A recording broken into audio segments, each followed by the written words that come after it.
Bapak, Ibu, dan saudara-saudari yang mengasihi dan dikasihi Tuhan Yesus, selamat pagi, salam, apa kabar? Saya berharap Bapak, Ibu, saudara-saudari semuanya dalam keadaan sehat dimanapun berada dan tetap semangat.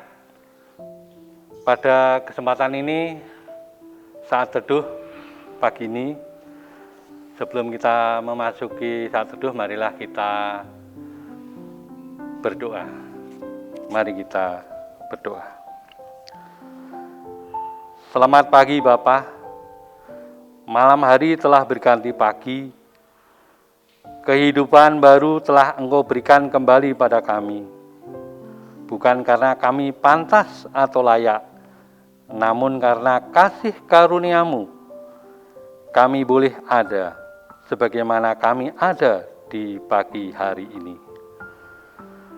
Jikalau sebentar lagi kami akan belajar memahami firman-Mu, berkati, urapi hamba-Mu yang berdosa ini untuk menyampaikan firman yang seturut dengan kehendak-Mu. Apabila ada terselip salah dan dosa, kami mohon pengampunan-Mu. Hanya di dalam Tuhan Yesus Kristus kami berdoa dan mengucap syukur. Amin. Bapak, Ibu, dan saudara-saudari yang terkasih dalam Tuhan Yesus, hari ini, hari Jumat, tanggal 19 November tahun 2021, kita akan belajar memahami firman Tuhan yang diambil dari 1 Korintus 15, ayat yang ke-20 sampai 22, dengan perikop kebangkitan kita, yang demikian firman-Nya. Tetapi yang benar ialah bahwa Kristus telah dibangkitkan dari antara orang mati, sebagai yang sulung dari orang-orang yang telah meninggal. Sebab sama seperti maut datang karena satu orang manusia, demikian juga kebangkitan orang mati datang karena satu orang manusia. Karena sama seperti semua orang mati dalam persekutuan dengan Adam, demikian pula semua orang akan dihidupkan kembali dalam persekutuan dengan Kristus. Berbahagialah orang yang mendengarkan firman Tuhan dan melaksanakan di dalam kehidupan sehari-hari.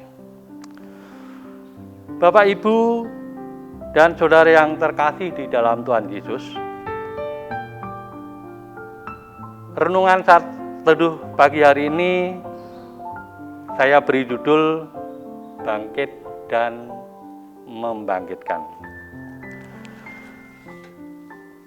Tema ini merupakan lanjutan dari kuasa kebangkitan Kristus yang sudah dinyatakan di tengah dunia. Sehingga kesaksian Rasul Paulus juga menjadi kesaksian yang hendak disampaikan kepada orang-orang di Korintus pada waktu itu. Tentu kesaksian yang disampaikan oleh Rasul Paulus ini juga menjadi kesaksian yang sampai kepada kita. Pada sekarang ini juga bagaimana kesaksian itu bahwa Kristus yang sudah bangkit itu pun akan membangkitkan kita yang mati. Akan mati dalam proses kematian di dunia ini. Yang menjadi inti dari berita ini adalah ayat yang ke-20. Tetapi yang benar ialah bahwa Kristus telah dibangkitkan dari antara orang mati, sebagai sulung dari orang-orang yang telah meninggal. Bapak, Ibu, saudara yang terkasih, dan saya adalah orang-orang yang percaya bahwa Kristus telah bangkit. Hidup kita adalah pengharapan. Masa depan kita adalah pengharapan. Dia yang menyertai kita, bahwa suatu ketika Dia akan menjemput kita semua. Bahwa penderitaan, kedukaan, bahkan air mata akan dihapuskan. Dan dari keseluruhan kehidupan ini, penderitaan, kedukaan, air mata, kesedihan kehidupan di dunia ini akan terjadi kesudahan. Tetapi kalau Kristus tidak bangkit, Rasul Paulus berkata, semuanya orang yang percaya akan menjadi paling malang di dunia ini. Bapak, Ibu, saudara, Kristus adalah benar bangkit. Itulah yang ditekankan pada Rasul Paulus berkata dalam bagian ayat yang ke-20 dan seterusnya, bahwa setiap orang percaya bukan hanya mati tetapi akan dibangkitkan. Inilah ayat yang akan kita renungkan pada pagi hari ini. Bagaimana kita memandang akan kematian itu, bagaimana orang Kristen memandang kehidupan hari ini. Bapak, Ibu, saudara-saudari yang terkasih dalam Tuhan Yesus, manusia diciptakan Allah pada mulanya baik. Allah menjadikan manusia ciptaan serupa dengan gambar Allah. Artinya, manusia mulanya baik, segala sesuatunya baik adanya. Tetapi karena Adam jatuh dalam dosa, karena Hawa jatuh dalam dosa, kemudian apa yang terjadi, Bapak, Ibu, saudara semuanya? Yang terjadi adalah dosa. Bapak, Ibu, dan saudara tahu bahwa konsekuensi dosa adalah manusia harus mati ataupun mengalami kematian. Tetapi Allah membalikkan kondisi ini melalui Kristus. Bapak, Ibu, saudara, kematian yang masuk dalam dunia melalui satu orang, yaitu Adam. Demikian juga dengan kehidupan. Kebangkitan akan masuk ke dunia kita, yaitu melalui satu pribadi, yaitu Kristus. Bapak, Ibu, saudara, yang sulung yang pertama bangkit dari semuanya. Dan semua orang yang percaya akan dibangkitkan untuk memperoleh kehidupan. Bapak, Ibu, saudara, saudari yang terkasih, Rasul Paulus berkata, ada satu musuh terakhir yang akan dibinasakan, yaitu maut. Maut adalah musuh yang paling akhir yang akan dibinasakan.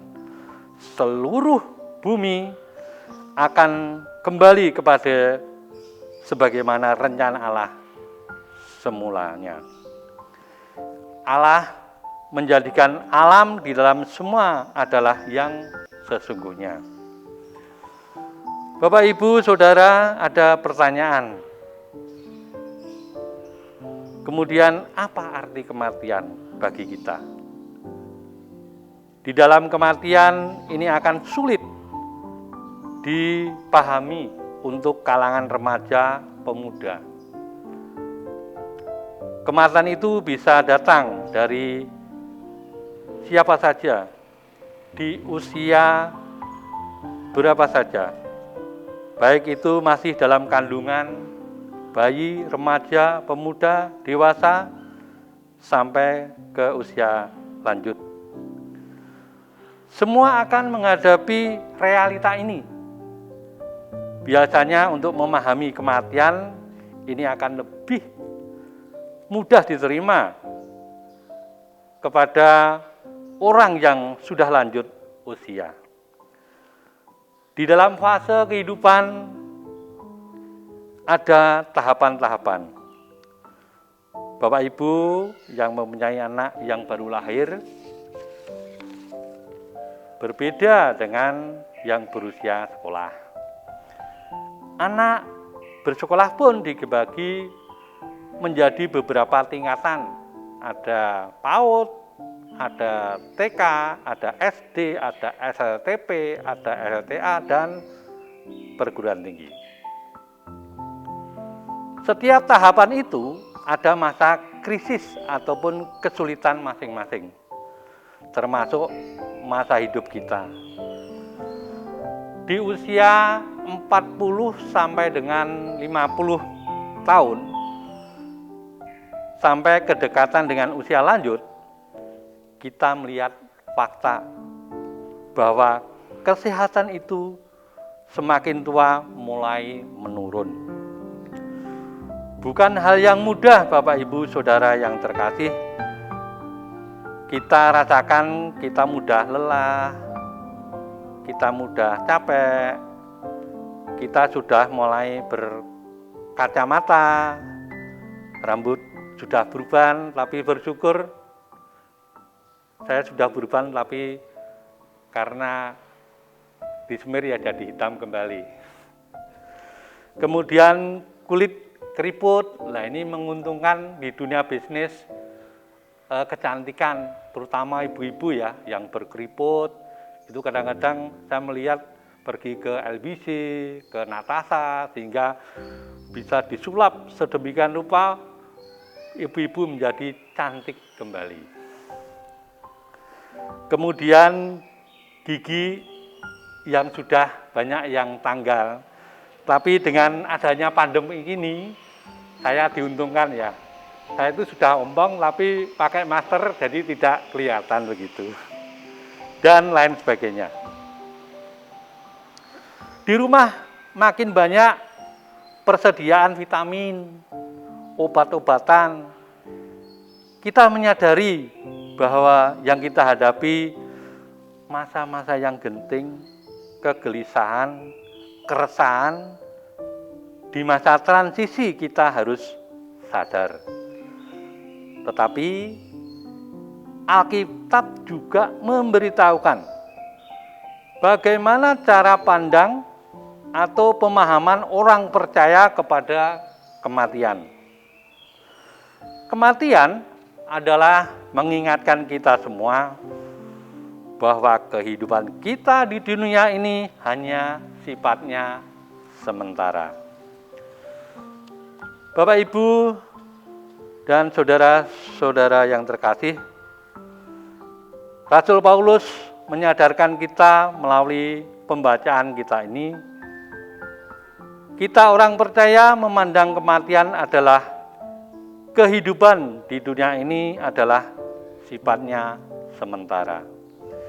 Yang kedua, kematian mengingatkan kita, orang berdosa bukan hal yang natural. Memang betul manusia akan mengalami kematian. Tetapi dosa bukan sekedar natural atau alami, tetapi dosa adalah musuh Allah. Dosa menyengkram hidup kita. Karena dosa inilah manusia harus mati. Tetapi janji Tuhan ketika Kristus telah mati dan bangkit, Tuhan akan tuntun suatu ketika kita akan dibangkitkan di dalam Kristus.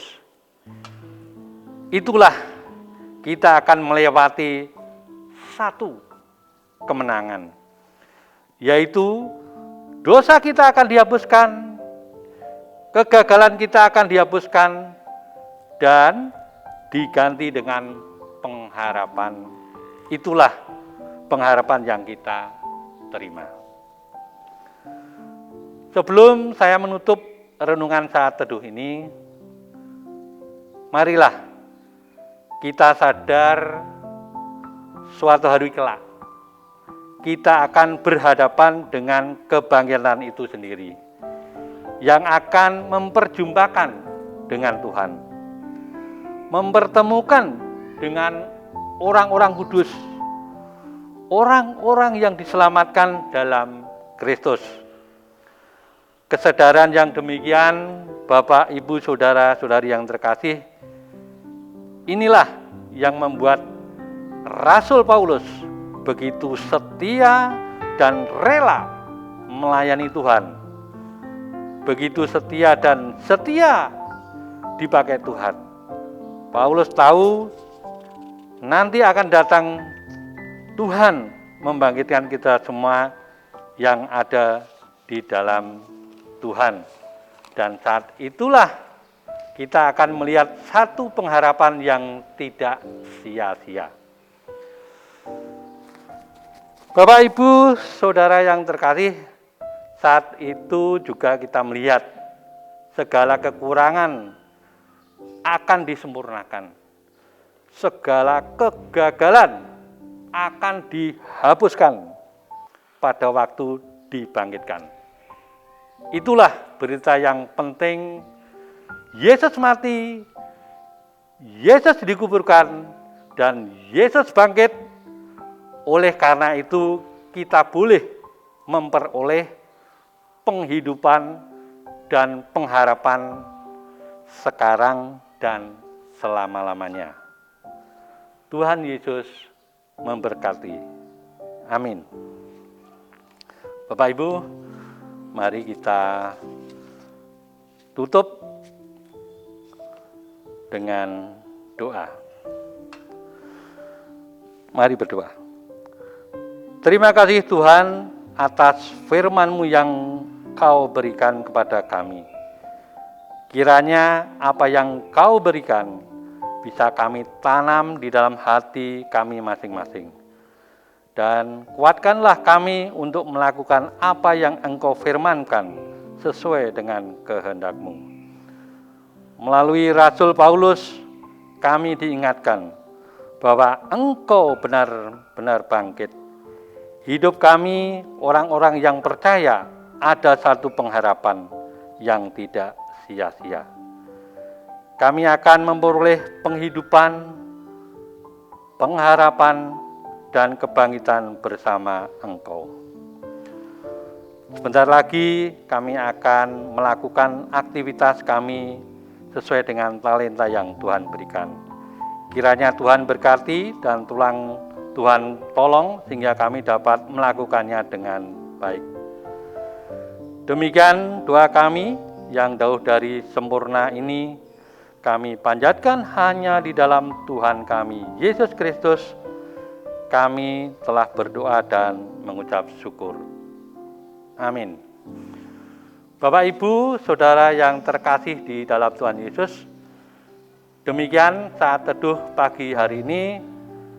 Sampai bertemu di lain waktu dan kesempatan. Tuhan Yesus memberkati. Amin.